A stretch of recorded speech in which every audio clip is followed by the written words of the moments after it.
ஆனா தயவு செஞ்சு கவனிங்க, இந்த குடிப்பழக்கம் உங்களுக்கு மாத்திரமல்ல உங்க குடும்பத்துக்கு சேர்த்து பாதிப்பு.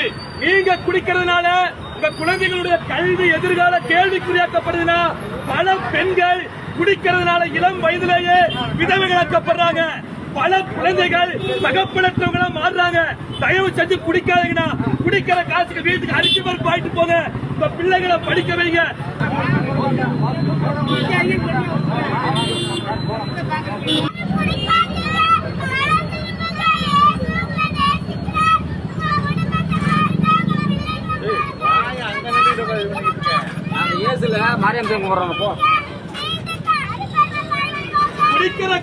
இந்த மாதிரி பல குழந்தைகள் உங்களுக்கு இருக்குன்னா தயவு செஞ்சு சொல்றேன், இந்த வயசுல குழந்தைகள் உங்களுக்கு இருக்கலாம். இந்த குடிப்பழக்கத்தினால இந்த குழந்தைகளுடைய வாழ்க்கை கல்வி பாதிக்கப்படும். தயவு செஞ்சு குடிக்காதீங்க. இயேசுவை நோக்கி பாருங்க. இயேசுவை நேசிக்கிற ஆனா ரோட்ல இருந்து சொல்றீங்களே, கேட்கிற அத்தனை பேருக்குமே சொல்றேன்னா யாரும் குடிக்காதீங்க. தயவு செஞ்சு சொல்ற, மனம் திரும்புங்க.